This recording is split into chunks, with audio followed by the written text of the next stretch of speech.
Thank you for being here. Thank you for helping me to think through this project further. So I'm really looking forward to the dialogue and to the discussion afterwards. And of course, thank you to Max, Rhonda, the Heller Center for providing actually these forums for scholars to discuss their works in process and in progress. So I will sort of get into it. So I know on my poster, I sort of lured you in with a sort of fever pitch or apex of hypernostalgia that happened over this summer. And namely, I'm really talking about Top Gun Maverick in season 4 of Stranger Things, along with its soundtrack, of course, from it was like top of Spotify as well as Metallica. So it was this kind of, sort of strange time in the summer.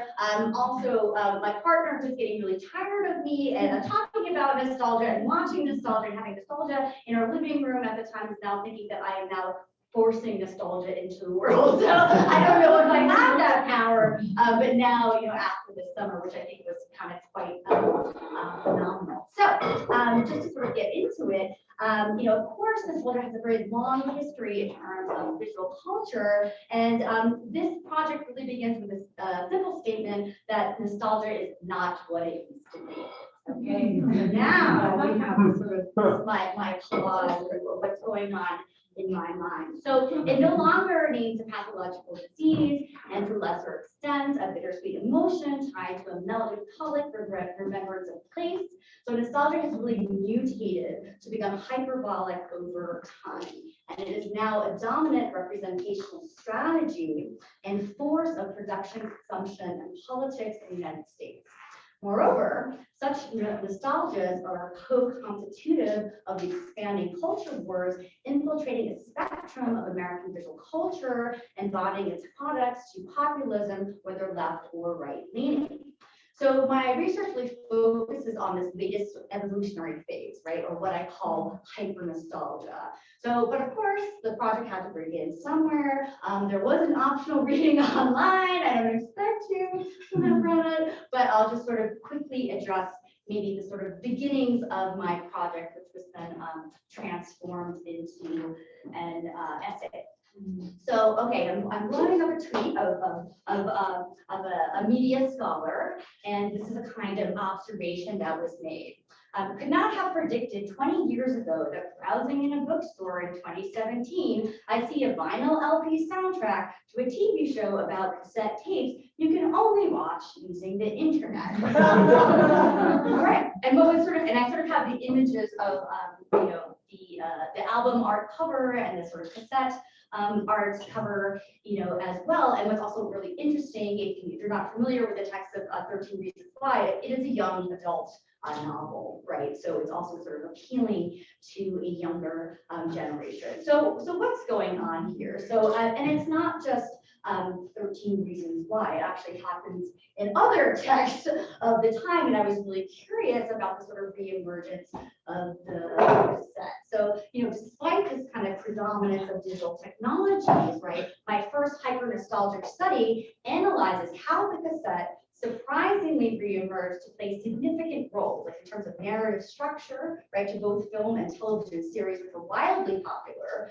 at the time and are still popular, in the top, 15 in terms of most original programs watched. So both Stranger Things, 2 seasons of Stranger Things, as well as 13 Reasons Why are both in that top 15, and that's after they went global. So that's pretty impressive. Okay, but furthermore, I wanted to assess how a format is used to sort of further their nostalgic soundtracks, right? So we sort of have layers of nostalgia on top of nostalgia. So to look at this phenomena, the essay, and of course, I'm not assuming you read it, as it examines the cassette in relation to these excessive texts and really outlandish marketing paratexts of the film franchises, Guardians of the Galaxy, the Netflix original series, Stranger Things, as well as 13 Reasons Why. And here you can sort of see, and again, it was imaged in the essay, but we have sort of 2 marketing strategies. One which was with partnering with Doritos, which was a music bag, which way you could listen to the soundtrack of Guardians of the Galaxy, the mixtape volume 2, and also eat Doritos. Was actually this amazing that it was sort of structured as this sort of old deck, which is really wild and they're very expensive on eBay right now. You can actually find them. And as well as the sort of packaging for Stranger Things, where you have, cassettes masking as VHS. So, I mean, there's these kind of really wild packaging that also sort of, was encasing these, objects of nostalgia, right? These sort of cassettes. So anyhow, I claim that the emotional and subcultural capital of the cassette mixtape, in combination with its historical location in the 1980s, increases its overall nostalgic capital and thereby appeal. So all three case studies demonstrate how representations of the cassette have become a provocative site for mixing media, genres, temporalities, and striking this kind of balance between old and new, which is really key to my project, right? And it creates this kind of hyper nostalgic space, and in this case, especially for young adult consumers, which is not something that you would think right off the bat. So that was then. But way back in 2020, and wow, a lot happened since then. But now, where are we in terms of my project? So right now, this is the title that I switch my title like every week. But anyhow, it's called American Hypernostalgia, the Endless End of the 20th Century. So I'm looking at hypernostalgia, but much more broadly, right? Sort of beyond sort of emergence of the cassettes and its marketing, and how it's a cultural and industrial phenomenon. So looking at television, film, art, as well as online aesthetic communities and subcultural practices. So all those cores that maybe you know about, or maybe you don't know about, there's actually a nostalgia core too right now. And I argue that the visual cultures that sort of can best double down on the reactivation of late 20th century culture wars, they sort of possess the most nostalgic capital and hold over popular imagination. And because hypernostalgia is this kind of metric for evaluating these fraught values. And I'm really sort of concentrating more on values and how they sort of intersect different aspects of identity politics. And this is, of course, over time, by mapping the politics of representation, it might sort of help to unravel toxic divisiveness in the present. And sort of just noted sort of a few values that I'm looking at, but I'm sort of more hinged within values, and then sort of looking at the sort of how identity politics intersect with those. Okay, so just for a little, scholarly context, why not? So I'm not the first to talk about nostalgia. I've been a sort of burgeoning field of nostalgia studies. So I sort of corner myself into media nostalgias and art nostalgia. So I'm going to be participating or organizing panels at 2 upcoming conferences. One is on nostalgia and contemporary art, and one is on queer nostalgias and temporalities. So just to sort of flag that as well. But who are these folks? Okay, so the trend to return to pop culture's recent past, to the point of real paralysis, is turned retromania by Simon Reynolds and theorized through Jacques Derrida's ontology by Mark Fisher. But essentially, both scholars identify a kind of entropic cultural phase beginning around 1983, so in the early 80s. And this is sort of immediately after the ascendance of post-punk. Both of these scholars, come out of popular music studies sort of most squarely. So in this sense, sort of more than any other period, we existed along the 1980s, right?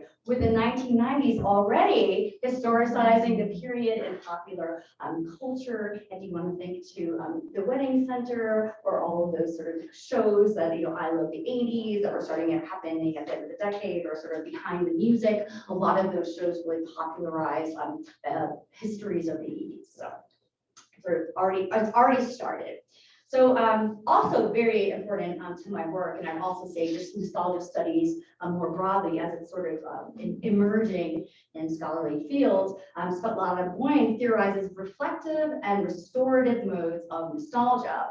So restorative nostalgia seeks to rebuild the lost home, while reflective nostalgia centers on the longing via personal or popular memory for other places and times.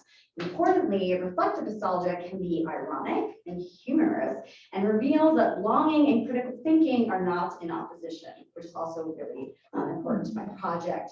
I also contend that, or my project contends that nostalgias that actively negotiate, right, between old and new medias, cultures, and politics, with this kind of back and forth play between restorative and reflective nostalgias, is really key to transgenerational appeal, right? And I think that that's where hypernostalgia is really sort of most effective, right, in its kind of broad appeal. So texts aim to hit this kind of sweet spot of cultural and temporal balance. So there's just enough of the recreated past combined with just enough revision, and that doesn't matter whether the resonance is sort of, you know, benign or critical. So it really works in both ways, and it has to do with these sort of two poles and two modes.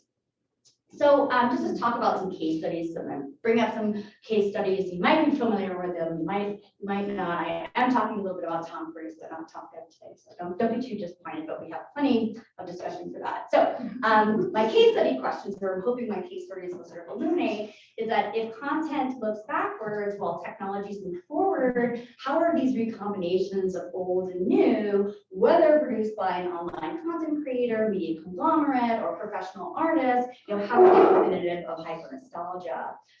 Two, what are the sort of dangers of being stuck in a loop of the culture wars and products of the 80s and 90s, and sort of what implications does that sort of loop, right, hold for inclusive and equitable representation in relation to the multiple unresolved struggles for social justice or even climate change in the US. And I'm also really looking at Kristen J. Warner, or following her scholarship in terms of plasticity or plastic representation, and sort of issues of quantity versus quality and sort of meaningfulness in terms of diverse representation, you know, on screen or within, you know, art or whatever visual cultural sphere.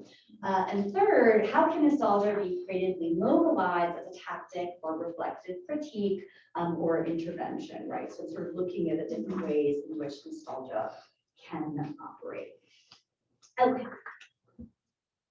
So let's get to some of these, because I think that's sort of the most fun. So these are sort of organized by chapter or type, but I'm really looking at one topic, which is transgenerational revival. So I'm talking about Punky Brewster today, as well as a sort of twin text, as I call it, of Kid 90, which is her documentary about her own sort of struggles and coming of age in the 1990s, which came out together. So other sort of transgenerational revivals would certainly be talked about, since I've mentioned that, as well as Cobra Kai and many others, like the Creed franchise, Chucky, if anyone's been watching that, I think it's a quite a good revival that's going on right now. But there's sort of many of them that sort of fit into this kind of model.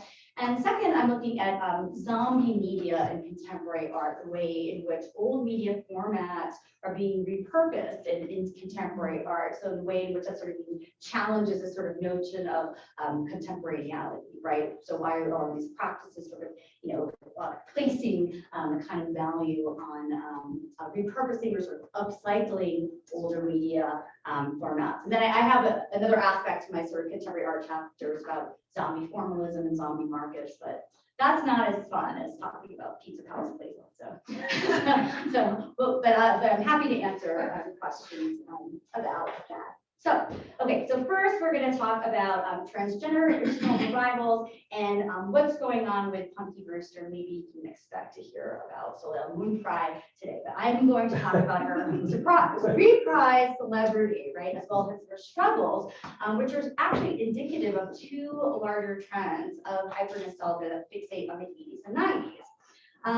So first, right, we have her role as a charismatic child star of Punky Brewster, right, which originally ran from 84 to 88 on NBC. And this re-debuted as a 10-episode season on NBC's streaming platform Peacock in February 2021. So this is well into the COVID-19 pandemic.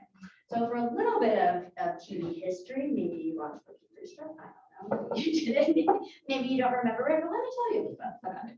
So the original was specifically created by NBC to meet a Federal Communications Commission's mandate for either news or educational programming in the early evening. So it served a very distinct purpose, and also to compete with 60 Minutes. And it was tasked with confronting real world issues, right, as teachable moments to fulfill its educational requirement. So Punky Brewster tackles the war on drugs. We can see the Just Say No episode here. It also tackled the Challenger explosion, also image, child abduction, serial killers, refrigerator danger, which is sort of one of its most famous episodes, teaches children life-saving CPR techniques. It was scary stuff. Yeah, but what's interesting, and I sort of picked these, examples purposely, but they certainly play into a Reagan agenda. If you didn't sort of notice that with Nancy Reagan here, right, whether the war on drugs or even when accidents happen, right, we should still support the space race and our sort of Cold War intentions along with that. So it was certainly, I would say at the time, very conservative in values, but also explicitly, I would say, supporting the Reagan agenda at the time. Now, the new Punky Brewster is different. So let's talk about the new Punky Brewster. So again, this represents the wider phenomenon of what I would say a kind of authentic continuity revival, which really centers on reprisal of roles and arcs of lead and supporting characters and media properties. And these must be played by the original cast members. And in this case, it's also produced by the original network. So, you can go on TikTok, you can watch the entire backlog of Punky Brewster, right? And you can, of course, watch this sort of revived season, or this continuation of Punky Brewster's character in the park. So the revival acts as a kind of bona fide flash forward, right? And it's very much indebted to fan fiction and sort of fan imaginings of what sort of characters do sort of out of the text proper. And it's also a spin-off that really aims for transgenerational appeal by introducing a younger and more diverse generation of parallel characters. And again, this is in Cobra Kai, Saved by the Bell. You can also see in the Creed. It's very much sort of structures this type of authentic continuity revival, as I'm calling it. And it also sort of allows for the address of topical issues, right? So I have sort of two stills here from two of the shows. One is The Look of Daniel, which is tackling gender expression and fluidity in children. And then we have another episode, Put a Ring on It, which is tackling sort of same-sex marriage. This is especially between two women of color. So we understand how the sort of identity politics have shifted. I am still sort of sorting out, how these politics are within the sort of supporting characters and not within the sort of main character. Punky Brewster is very much an ally. So very intentionally, to sort of move on to Kid 90, just 2 weeks after the re-debut, Kid 90, the documentary about Fry's coming of age and struggles in the 90s, was released on Hulu. And this is a kind of confessional that is also an insider industry perspective and critique. And the film is really rooted in autoethnography, but by association. There's a lot of sort of footage of Fry's social celebrity world. There's a lot of voice recorded messages. There's a lot of VHS or high A recorded tape actually. So it's very much sort of mined her personal archive of what she recorded during her adolescence into adulthood.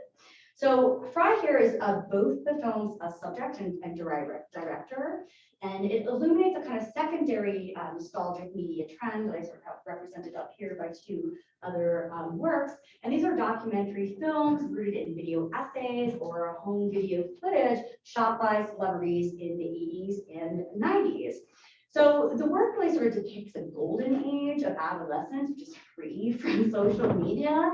It also sort of romanticizes this pre-Me Too period in Hollywood, despite that it raises issues of mental health, sexual harassment, and bullying. So I do see it as a kind of problematic text. But I want to talk about the synergistic release of Fry's interlocking nostalgic productions as leveraging a really distinct fixation on reproducing text from these sort of choice vintage decades of the 80s and 90s. And this kind of resurgence of punky power, here labeled the punky power of hypernostalgia, provides, and again, a kind of comfort food during the pandemic, celebrity voyeurism, the time before social media, and an entry point for media giants into the streaming wars. So we recognize that, NBC Universal, the launch of Peacock is really following, on the heels of Netflix.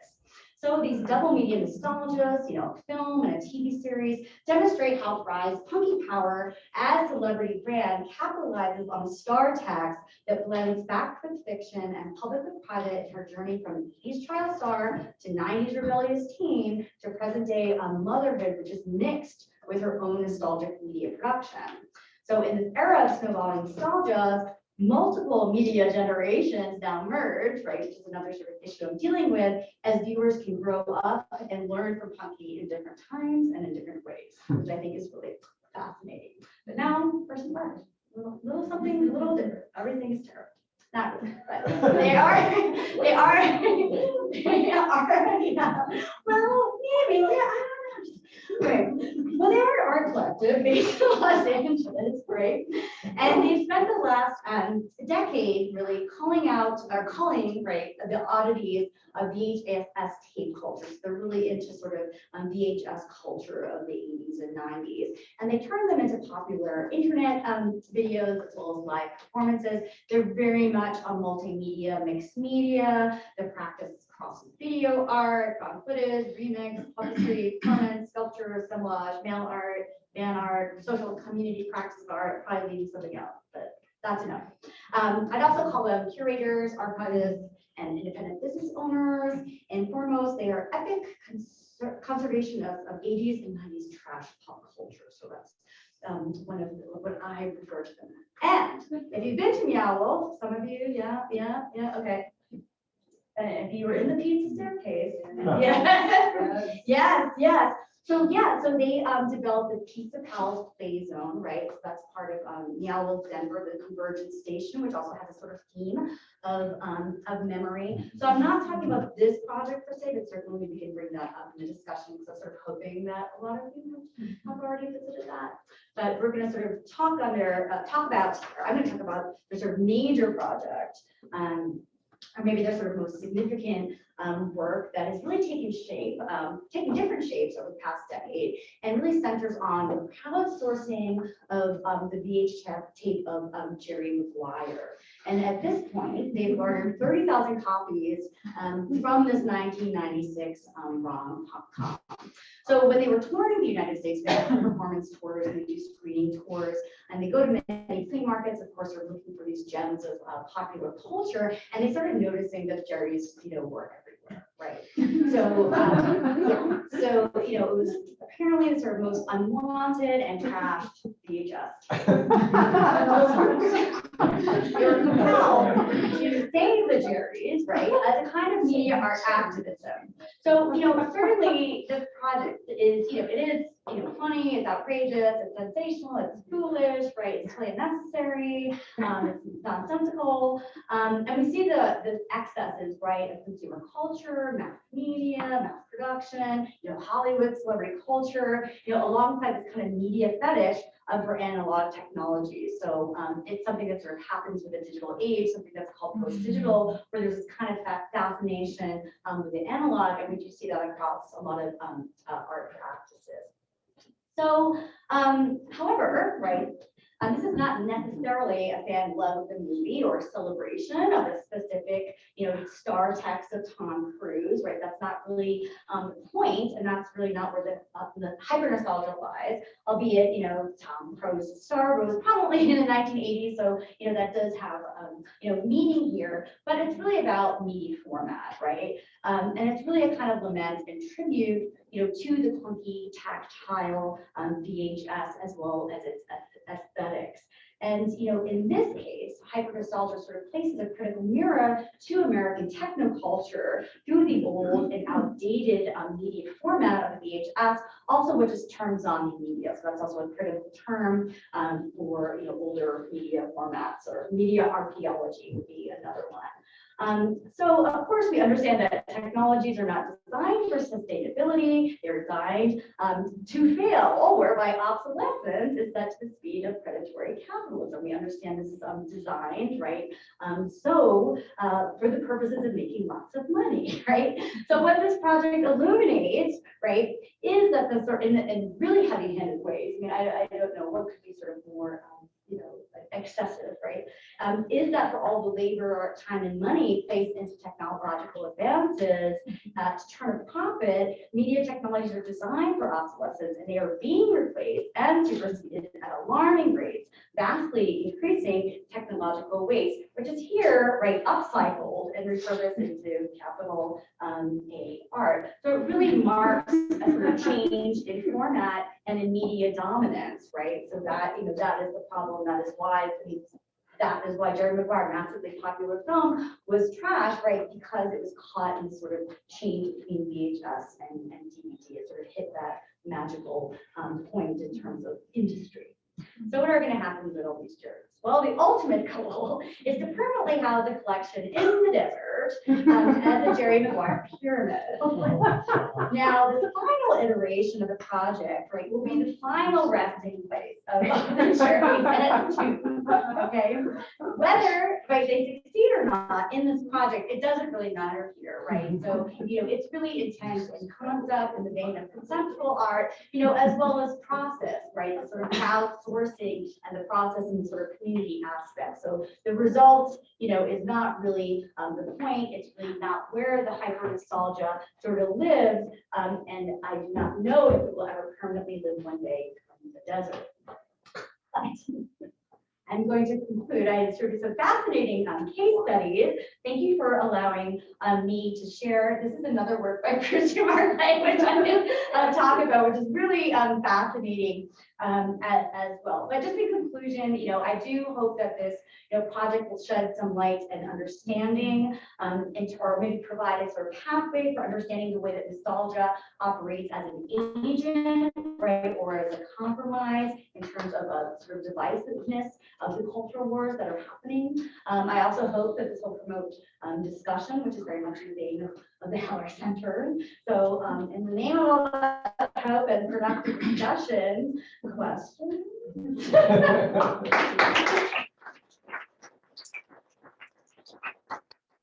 It's a really interesting project. Christian Markley is really interesting in terms of nostalgia and nostalgia.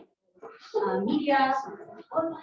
This is Sanatype, so basically a printing process where objects are placed directly. So it's a very direct and old photographic process. So yes, all of those tapes and all of their insides, that would be real and placed on the paper in terms of getting a sort of direct index. And just to explain what that is, yeah. So there's two tracks that you're presenting here, and I'm not sure which you're going to privilege. Yeah. Is it more nostalgia for the content or the technology, like VHS and cassettes? Yeah, I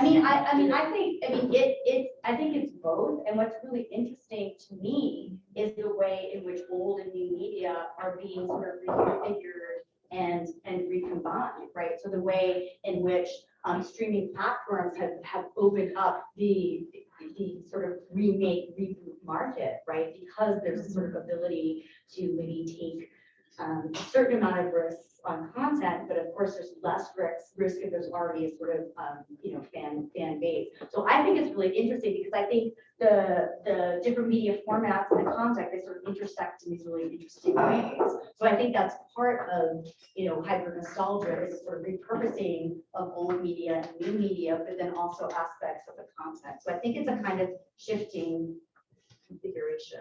But I think I sort of weight them both equally, and I do look at like industry perspective, for that purpose to sort of be mindful of format change. I hope that's answering your question. And it's not the same in each sort of case, or I would say in each sort of cultural sphere or creative sphere of creative production.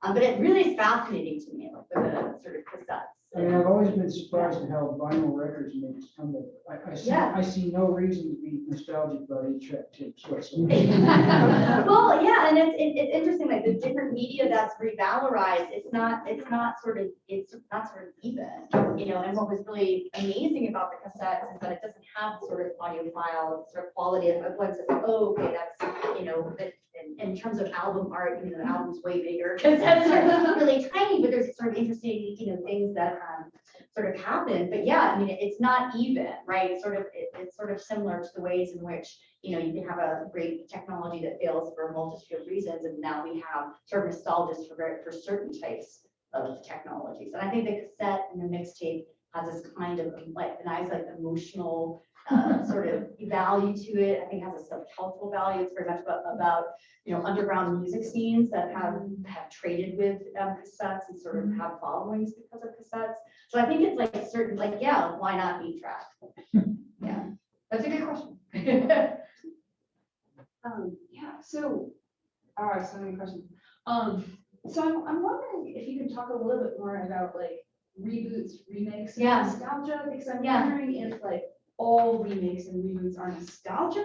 Yeah. Or, like, right, so I'm of course thinking Yeah. of like Little Mermaid, which is apparently Yeah. like apparently just ruining the internet. Yeah. You know, it's Yeah. already ruined. Right, but Yeah. like I'm thinking of the all-female Ghostbusters. Yeah. But these Yeah. really critical Yeah. remakes and reboots. Yeah. That like people are like, this isn't the nostalgia of my childhood, and you're like, what do you mean? Yeah. Like, I don't know what that means. Yeah, no, and here, go back to the collage slide for quick stuff.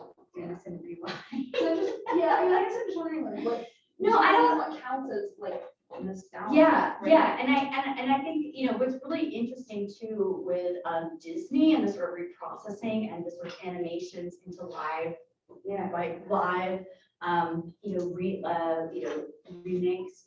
That's really fascinating, and I think a lot of that is about sort of cannibalizing and pushing one's catalog and intellectual property to like the absolute limits. And I think what's also really interesting, and this is what I'm also parsing out with different texts, is that I think some texts are doing some really interesting work, right? In terms of, you know, taking older content, you know, updating it, talking to, you know, issues in a way that feels more progressive. And then there's those that really feel like it's just absolutely more of the same. It's still sons and fathers. It's still the same male lead. Like, and there's not that kind of sort of transformation that probably should come with time, with a text being repurposed, you know, 20, 30 years later. I think it's really interesting, remakes and reboots, and also the ways in which they're intersecting. So with the continuity revivals that I'm, you know, addressing, and Punky Brewster or Cobra Kai, which I recently wrote an essay about, you know, is the way that they're sort of really split between the sort of next gen cast. And it's almost like there's sort of competing storylines where you have the sort of, you know, original, you know, the sort of older generation, and in that case, there's sort of multiple generations of you know, senseis, right?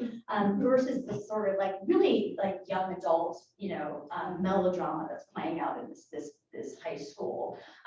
So I think in that way, right, I think fans are really interesting. I think fan culture is so important. So you really see texts that are really splitting the difference and appealing to sort of multiple crowds or multiple fans, right? There's a way in which you can be sort of conservative and progressive without pissing off the sort of poles of either sort of, you know, fandom, let's say, which is really interesting with Ghostbusters, right? Because there was huge kickback, right? So there, you know, gender swapping of role was not appreciated by a certain sect, right?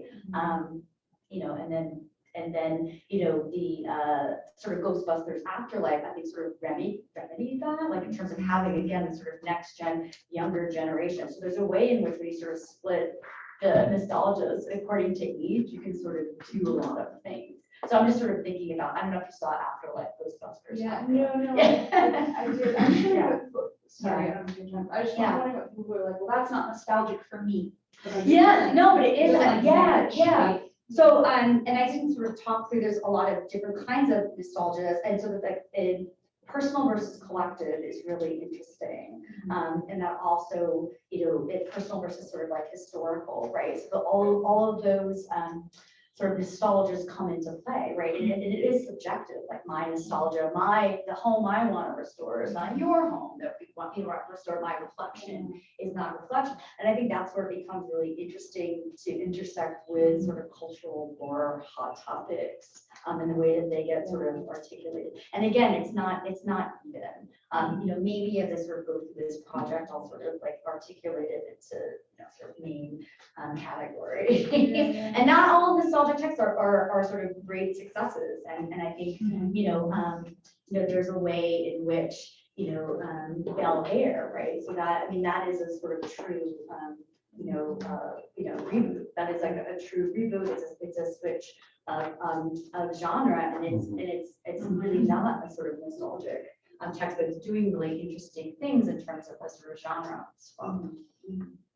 Right, it's not common. Yeah. What is the effect of this leveraging of the nostalgia on creativity?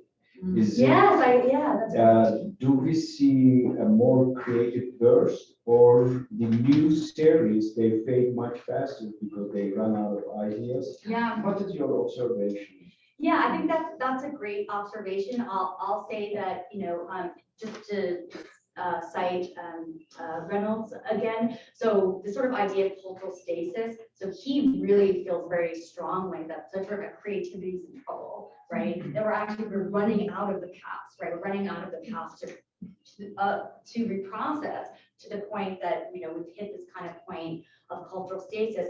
I think what's interesting is that sort of cycle that we're in, and again, with this sort of, transgenerational, continuity revival, is that actually the way in which story worlds are being pushed into the future or pushed into the past, because now it's like we have backstories. There's all this push for sort of backstory and sort of, hundreds of years before. If anyone's watching Game of Thrones or Lord of the Rings, it's almost like there's like the future and the past, but the creativity is sort of locked within these sort of design boundaries of the sort of canon of the of the story. You're not right. So it's creativity within the expansion of story world. But again, I think there's something to say that eventually, there's only so much canon that's defined that they can sort of play with. But it's sort of going in both directions. But I think, there's a sort of, reliance, right, on certain popular franchises. I think we're getting sort of really locked in, right, to franchises as articulated or as laid out by media conglomerates. That's not so great. So we can sort of, understand that as being really restrictive.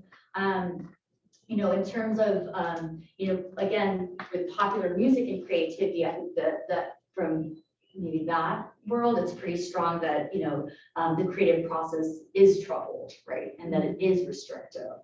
So I hope that I've answered Yes, that. you answered. Yeah. I'm asking from a ignoramus point of view. No, not at all. I don't know about culture, that's why I asked. Yeah. Thank Yeah, clear in this.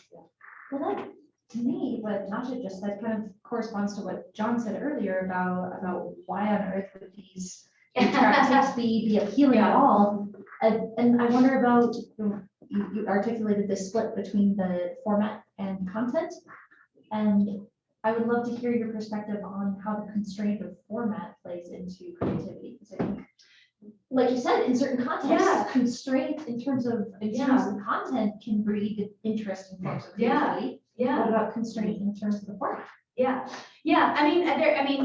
There's also sort of, ideas that there's a sort of dominant technology of the time that sort of, yields a kind of like collective perception, right, of the time, our ability to sort of interact with the world or sort of mediates our world in a sort of similar way as we, lend ourselves to that kind of like a universalizing, media, right? We all sort of experience the world through our phones right now.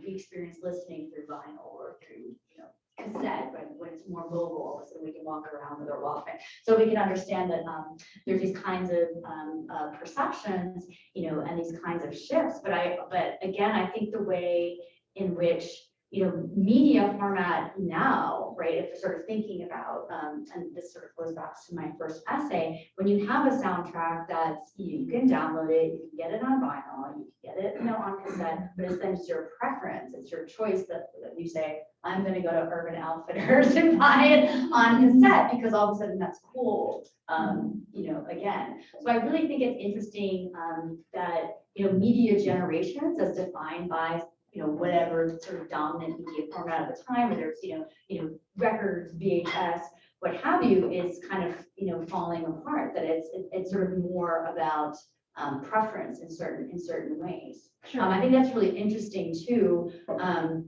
in terms of younger demographics too, right? Having this choice. And again, if anyone's been into Urban Outfitters, right, you can buy a little lamp of a VHS of Stranger Things, but it's really interesting, right? And again, I think it's part of like subcultural pull and value, as well. And it is true that, certain medias have their kind of dominance at a certain time that's linked to certain popular cultures that get, linked to them.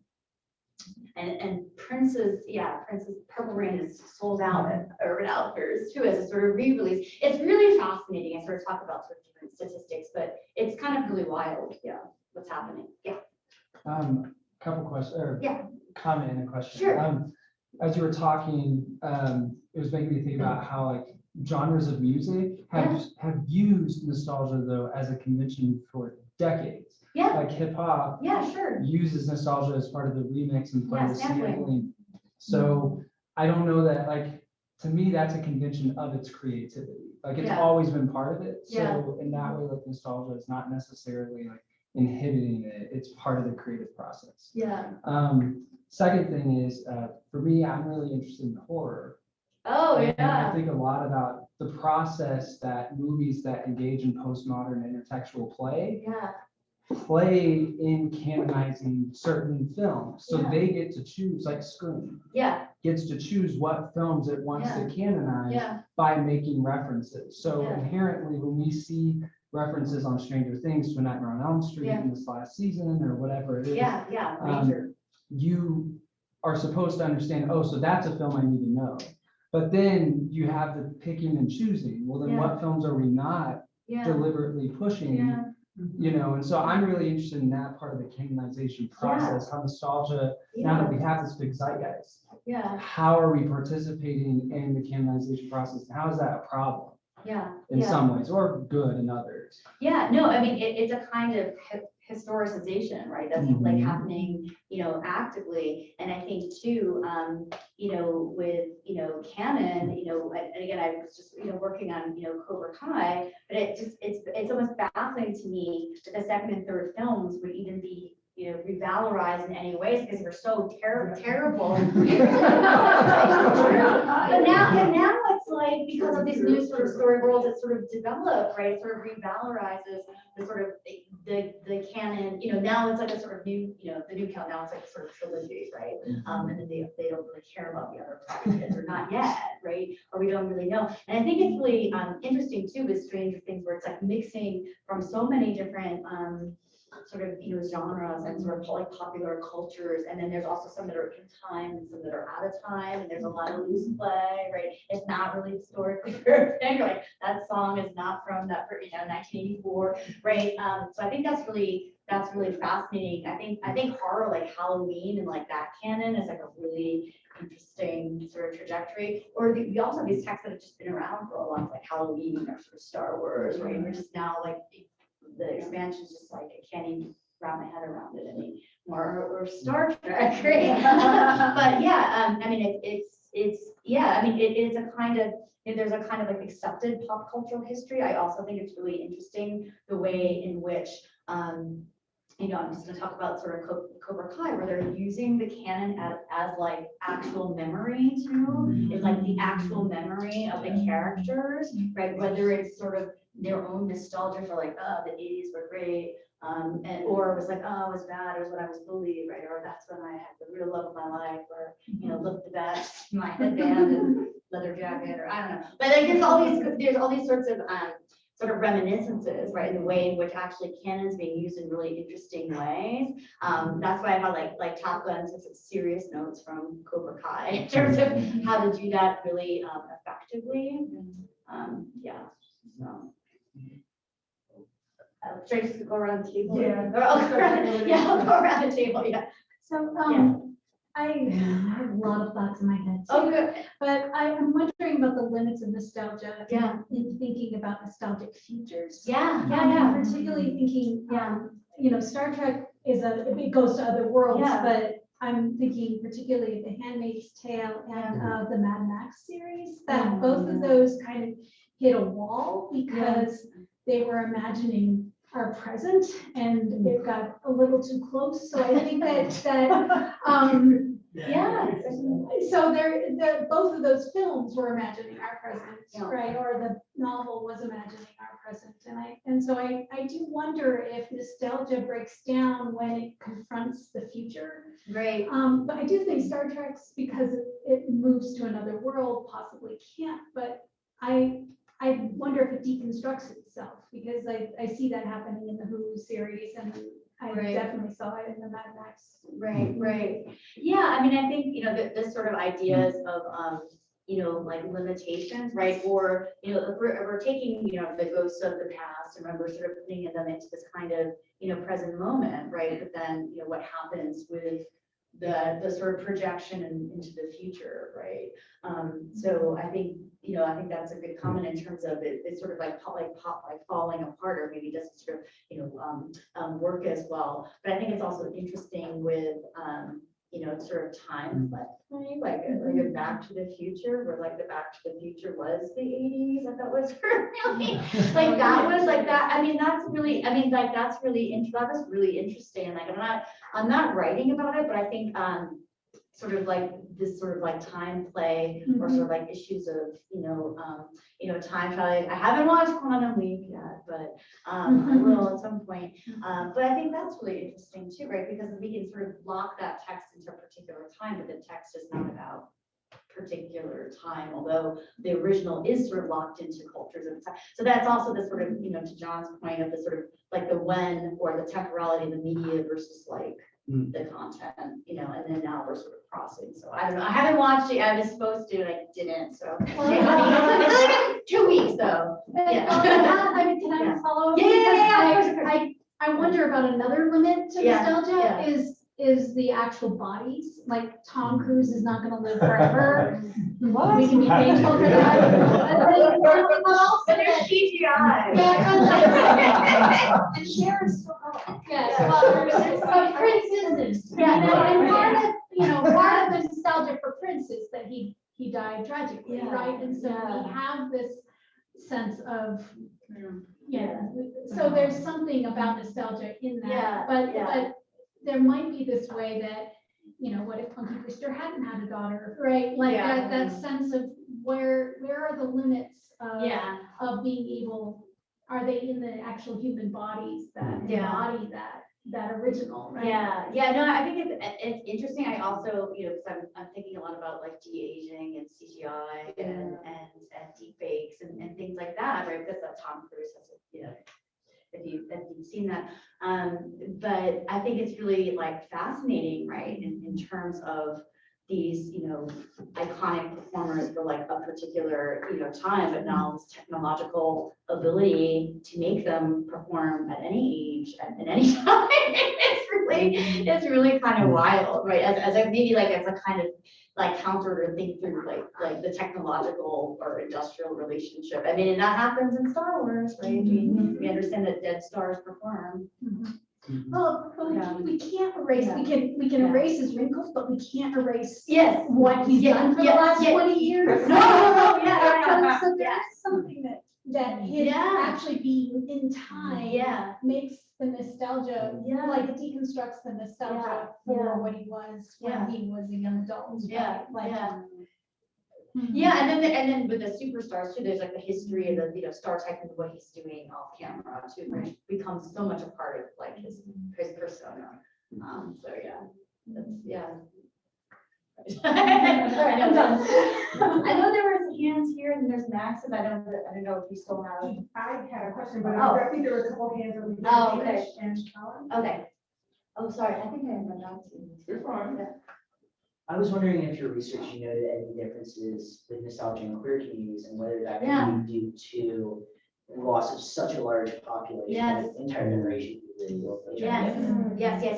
Yeah. So, there's a lot of sort of queer nostalgia for, especially for like sexual spaces, right, in sort of pre-AIDS time or sort of cruising spaces. So I do see that in a lot of, artwork. What's interesting about Pose is that it's not in that sort of time of disco or something like that. It's actually really very much dealing with a kind of like retro activism, as it's called. It's almost and there's a great essay on that if you want to read it, but it's sort of dealing with a sort of activist times of really dealing with the AIDS pandemic in a very specific subcultural space that's, very much impacted. So I think queer nostalgias, are interesting because they often sort of go back to sort of the sort of pre-AIDS time, right? Or we also have other nostalgia that are sort of looking at a kind of like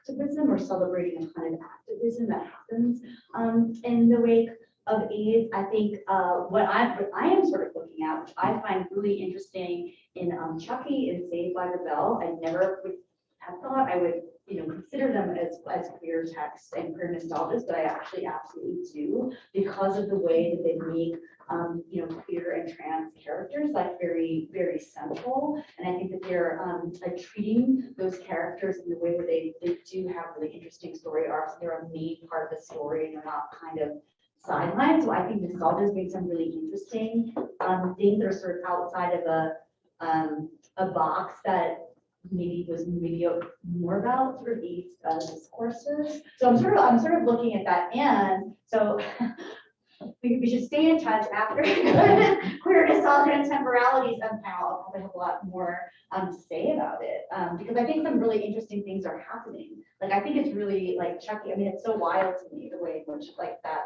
Like to me, I'm like, oh my gosh, wow, Chucky's a queer text. Yeah. So yeah. Can I answer your question? Yes. Okay. Yeah. So one, I just want to say about the bizarre timeliness of this talk, given the fact that one, clearly has passed away. Oh, I know. Two, James Earl Jones is stepping back and voicing Darth Vader. Just like it's our kind of voice from now on. And three, speaking of deepfakes, Bruce Willis signing away that he's, is he stepping away from acting now? Basically, he's like deepfake his image. Yeah. Yeah. I thought that was really, so this is, the timing of this is just really, really dull, right? Yeah, That's the first thing I wanted to point out. Yeah. Second, I love that you keep referencing Cobra Kai. Yeah. Actually, you've seen the fifth season? Yes, I Okay, good. have. So spoilers, anyways. Yeah. So finally get to, what is this? We finally got this point where one of our main characters, William's actor, Johnny Lawrence, right? Yeah. Finally just flat out says, I've been stuck in the same place for like 30, 40 years, Yeah. that one kick, Yeah. right? Yeah. And it took me back to that, especially about the sort of cyclic stuckness Yeah. that can happen with this sort of Yeah. almost pathological Yeah. nostalgia. Maybe anybody have any instances. I'm so sorry. I'm done with the spoilers. No. But I want to hear more about, because you missed toxicity sort of in and out. I want to hear more about this, right? The sort of social, because I'm hearing a section about creativity. I'm wondering if there's this intersection between whether the engagement of creativity relies on these kinds of tropes and these properties, and how we become stuck in these ways that actually create these toxic environments. So I'm thinking about the Star Wars fandom, for example. Right? No one hates Star Wars fans like Star Wars fans. Is the joke, right? Yeah. So I would love to hear, is there more literature on this? Do you have more to say on this? I'm really curious. Well, so I don't know when the essay comes out on Cobra Kai, but what that really is looking at is the way in which there's a sort of nostalgia for hypermasculinity of the 1980s. Interestingly enough, the original Karate Kid actually challenges that with Mr. Miyagi, who is the sort of karate sensei master who beats up the super bulky Kreese, who's very much his body is like the normative of hypermasculinity, like Schwarzenegger, Stallone, and there's a kind of reversal, and then I kind of get kind of sort of reversed again. And like there's a way in which the series kind of regresses in this sort of strange way. And it's also that it's so much about this sort of high school rivalry, this sort of group of like not being able to, deal with that kind of loss. And then, there's a lot of ways in which, this sort of comedy of Cobra Kai, right, it is all about, William Zabka or Johnny Lawrence's character being out of time, being outdated, like not knowing how to do, dating apps or Facebook or whatever, not using, not knowing how to use a laptop. I mean, so it's a kind of joke, but there's also, a way in which, he sort of, underscores or sort of perpetuates sort of toxic masculinity. Yeah. So again, sort of works in different ways. And what's fun about Cobra Kai is that it's never stable. Like there's always, all the alliances are changing. Who's dating who is always changing. Yeah. Who's on which side is always changing. And they do a really sort of good job of keeping the audience engaged because there's all these kinds of flips, which I think is really interesting. But when all is said and done, I mean, it's still like a hyper masculine text. And it's, well, I don't want to talk about the last season. Right. Save me, dip. So, but yeah, we should talk more about and talk. All right, so what I think is sort of a combination of what Jim was saying and what the gentleman was down there saying is, what becomes sort of canonized and sort of the history of nostalgia. Because what I've noticed is that in reading the text, and I was thinking about Benedict Anderson's chapter in Imagined Community, the census, the map, and the museum.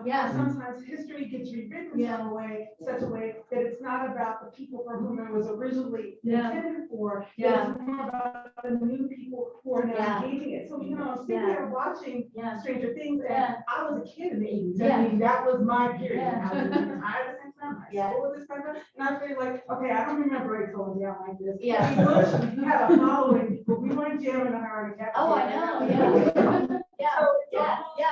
It's like, I mean, and I remember running up that hill, thinking, I remember that song. It wasn't that big a deal here in the US. It's much bigger in the UK. Not a big deal in Europe. And now it's exploding now. It's this sort of 80s anthem. And I was just like, really? It's so fascinating. Interesting is just how you're able to really parcel that out. That, the 80s isn't even about Gen X anymore, even though we were the demographic for whom that stuff was being targeted to. And now it's the 80s is now for millennials and Gen Z. Which I find very interesting in how you're parceling that out, making those clear delineations in writing. It must be tricky.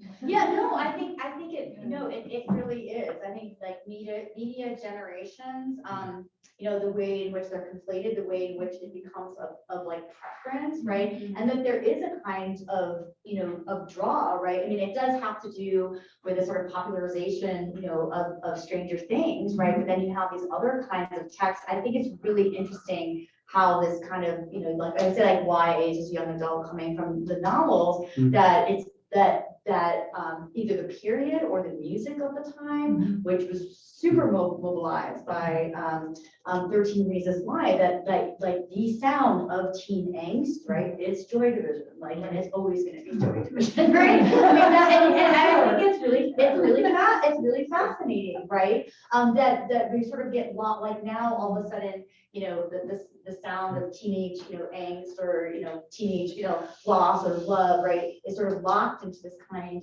of period. Like or it's a kind of, remix we sort of talked about, or sort of a rehashing of this sort of, 1980s sort of, new wave or synth, so it's called like hypnagogic pop. Like I find that really fascinating. Like, why is that the sort of sound of this particular like age group is now all of a sudden like a teenage demographic is always going to be right. And is that because of John Hughes? Like, I don't know, like maybe, right? But there's something to say for this kind of this power of pop culture. Then again, it's like, well, then what's the sort of equivalent of the time? Oh my gosh, it's Stranger Things. So I think maybe something else will come along, but there's these other texts too that are really interesting in terms of sort of leveraging, a sort of, again, sort of talk about canon, but like, what a teen film should be, right? And it gets immediately sort of locked into the kind of content in one way or another of this, of the 1980s, 90s. I mean, it also, there's something to say for maybe the producers, but the Duffer Brothers, you know, they're not technically Gen X, so. Yeah. But yeah, so, but yeah, it's pretty fascinating. Chloe, a student. I have a question about, so having to do with like remakes and they keep remaking a lot of movies that have already been made. Do you think that's more for nostalgia and trends or like expanding upon all these things? Or do you feel like it's more for commercial value? Yeah. And like having to do with fandoms, like it's just, like where's the line being drawn? Yeah. Well, so nostalgia marketing, so that's also like a term within advertising. It's very real. I think what's fascinating, and I won't have a chapter on this, but I'll talk about it. But I think it's really interesting the way in which 1980s, 90s hip hop and R&B, right, are now you know, selling chips and ice creams, yeah. So it's really fascinating, right? Or the sort of Super Bowl show extravaganza, right, celebrating 1990s. Hip hop. So nostalgia marketing is sort of like a proven trend within advertising, and it's also, you know, very powerful, like in these other markets. So again, like I don't know when the sort of like nostalgia wave will drop out, but it is really effective, right? And it's like across everything, and it tends to rely on something that's called like retrotyping, right? Which is sort of the way in which your positive memories of the past are used to catalyze like either campaigns or new products, right? In the present, right? So there's this kind of connection. But I would also say maybe in film and television text, that can also go in the other direction. But to sell, yeah, there's something that nostalgia marketing is a very real phenomenon. Thank you. Yeah. Yeah, I mean, it sounds like your work is more leaning towards kind of valuation and political notions, but there were kind of two things I was sort of wondering. Yeah, sure. One, off an earlier question, but have you thought about how, back to the sort of content versus actual thingness, but how these things, these objects, how they potentially enable certain behavior, how they a kind of performativity. Or performativity is not the right word, but that like the tape deck enables certain performances of being, right? Like owning a record player, right? The idea of putting the record on and sitting down and listening the to material practice. the thing that stuff. I was wondering, so my one question is whether that's come into play at all, and it may not, maybe it's not part of what you're thinking about. And then the other thing I keep, whenever I is, do you spend any time, like, how do you separate out honest, engaged notions of nostalgia, which I can see some of up on that board, and then just kind of postmodern irony? Right. Like when I watched Cobra Kai, I only watched like the first 2 episodes. All my whole experience was just a kind of, this was just a goofy irony, right? Oh, the bad guy getting beaten up in my childhood was actually his worst day, right? And that the other guy was the dickhead, right? But all I see it as is a kind of kitschy reorganization, and a kind of playful irony, as opposed to something. So I'm wondering how notions of postmodernity come into the aesthetics of this and how you value them. I think it's really interesting because there's a way in which, like Jameson and Baudrillard do directly deal with nostalgia, but I also feel, the way, let's just say, Jameson, in terms of like the nostalgia films that he was talking about, and then when you look at the way that nostalgia has just expanded, and he does mention Star Wars, right? But the Star Wars universe is just not there yet, right? So there's not this kind of wild like expansion, right? So there's a way in which I think the sort of like postmodern theorists that we're actually dealing with nostalgia or directly, you know, address nostalgia. It isn't, it's sort of like, oh, like how quaint was that nostalgia back then when it was just the original Star Wars, not, you know, a gazillion, you know, horizontal, you know, properties and fan club. I mean, it's just, it's not, it wasn't like a monster that nostalgia, I would say, you know, is now. But I think it's like sort of like those core postmodern theories, they do directly talk about nostalgia, have chapters on it, but it doesn't really contain or talk about the way in which media has actually developed and the industries have actually developed and the sort of explosion of properties. I think if that makes sense in terms of like a kind of, you know, intersection. So like for me, you know, so I'm sort of making more of a actual like a division. So maybe this thing was sort of started to be theorized, but then now I'm like, nope, this is the way that, you know, visual culture, if, you know, if we can say it, if there's one thing out there, right?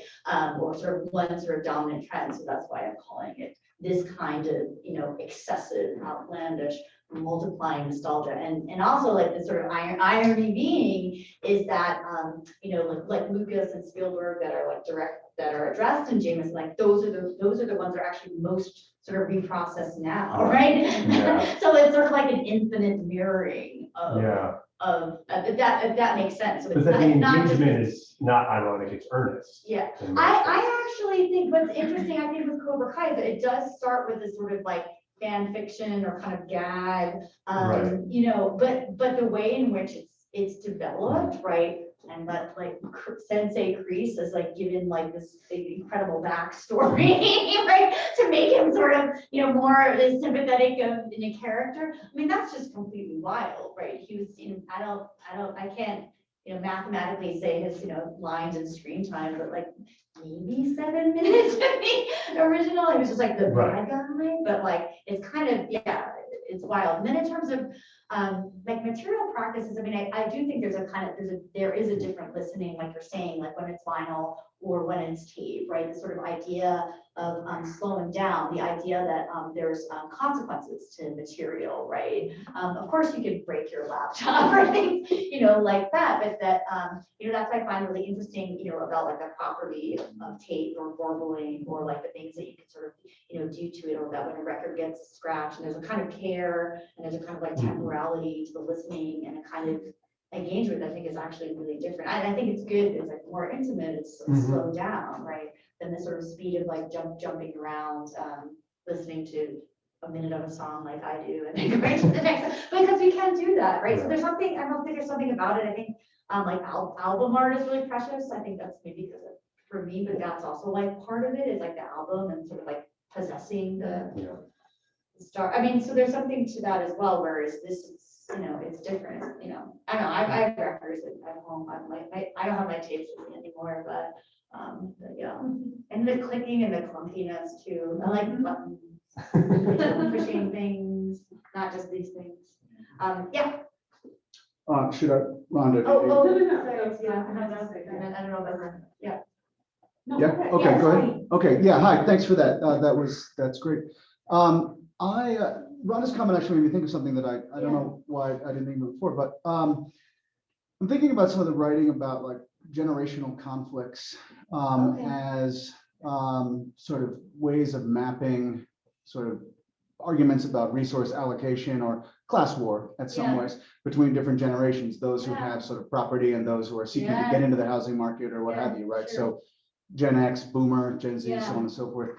While you were talking about this stuff, I was wondering, I mean, does this stuff in your view kind of map onto any of that generational conflict? I mean, when Rhonda was talking, I was thinking like, oh yeah, what does it mean to have like your past appropriated for someone else's, you know, consumer enjoyment? I mean, that seems like kind of a strangely aggressive act. And I'm just kind of wondering if you've thought about that at all, kind of mapping it onto the generational / class conflict that's tearing America apart. Yeah, no, I think, you know, I think it's the way in which, you know, younger generations are sort of locked out of a middle class, because middle class is now barely paying your rent every week while you're, you know, in debt. So, you know, I think there's ways in which there is this kind of like escapism, I think. Mm. I think there's a way in which, like, very curiously, I think Gen Z and Gen X are sort of getting, paired, perhaps because they're not as much at war as millennials and boomers are, right? In, sorry, but I think there's reasons for that, and you sort of see it, repeated, right, through these kinds of texts, but it's also this kind of, parent generation too, of, Gen X getting sort of parented, right, as parent generation of Gen Z, right? So I think generations are really, really interesting. And I would also say, so I'm sorry, I've just been watching, a lot of Chucky. So I don't know if anyone has seen that, but literally, Chucky kills all the parents of the sort of younger generation, which is really interesting to me. It's true. It's true. No, all the parents are get murdered. Which is really interesting as this kind of maybe like fantasy. So, but it's played out. So I think that would be interesting to sort of think about it. I can't say it's related to class warfare. I mean, they're like in high school, so they're pretty well taken care of. I mean, one is poor, and the other one's very rich. But yeah, I would probably to sort of think about that. I would say in Saved by the Bell, there's really interesting sort of distinctions between class and race, where you have a poorer high school that's more Latino and Black getting moved into this sort of white high school, right, which is the sort of space of Saved by the Bell that gets really transformed. So I think that's kind of interesting in terms of sort of, but it's not, that's like within the generation. It's not sort of across, which is interesting. But I think, yeah, I mean, I think it could, I could sort of think about that more in terms of like parents or sort of generational wars that are sort of, maybe more like class and possession oriented, as opposed to, being progressive in terms of like gender and sexuality and race and things like that. Well, Because I think that tends to be more articulated in these texts, as opposed to like getting locked out of. Yeah, and not even necessarily within the show itself, but the way that the shows sort of manipulate time in that way by sort of bringing older generational stuff into a new generational space. Yeah, it's interesting. Thank you. We'll let Jim have a last Jim, question. last Oh, question. no, I just, your question made me think of something. I don't watch horror, so I don't know anything about Chucky. I know now. So what you said, I was thinking about the new Pixar film, Red Panda, or Red or something like that. I didn't see it, but I know about it, but I didn't see it. But I was thinking, but again, that's like, it's like 90s nostalgia, and like the parent doesn't die because it's Pixar. But it does follow this Pixar trend of make like an entire trend of movies where parents apologize to their children. And so I was just like, no, like if you think of the last 4 or 5 Pixar flicks, it all ends with parents like, I'm super sorry, I totally messed up. But also with that 90s. What's interesting too, like in Stranger Things, the parents really don't matter at all. The parents are like absolutely like, they messed up or they get married. So what's interesting, in the Stranger Things, the parents don't matter, and then in 13 Reasons Why, like, the sort of tapes, are circulated within, the high school, and then once they sort of go to the level of, that's when they become public, that's when it becomes a legal issue, so they're sort of policed in their own way, right, by the teenagers, right, until they're sort of like ready to be sort of policed. So it's interesting, there's a lot of. This is funny because it was a very nostalgic movie, right? It's all up in the 90s. So. I haven't seen it all. I know about, but I you have a lot of stuff to watch. Oh, I know. It's endless. I was just gonna say, I think that movie especially, I feel like it's actually really important because, yes, it addresses nostalgia, but it also addresses generational trauma and like what her parent went through and how like her own experience, they're like pressing it on each other. And I feel like that was like super important for like, I've probably seen that movie like 10 times. The expert, you can help like co-write. Like me and my roommate sit there and we talk kind of about the nostalgia and how it just presses how like like parents see their kids and how we see them and kind of like the pressure that we both had and pressing it on each other, but kind of finding that happy medium. But it kind of goes, that movie challenges like the now and the then at the same time. Very good. You should definitely. I will. Thank you. That's why it's productive. I know what to put on my number one on my watch list for this project. Well, we'll wrap it up here. I have a lot of other things that, our historian, I can just correct so much. Yeah. Well, I want to thank all of you for coming out tonight Thank for you. this conversation. Thank you, Dr. Galvin, for your.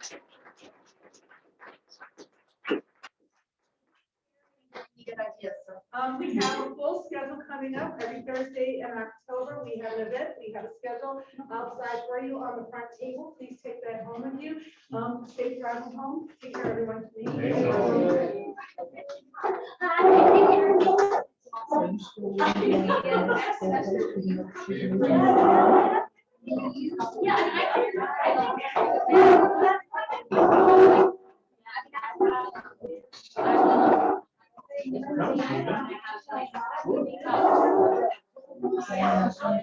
Teaching social media now.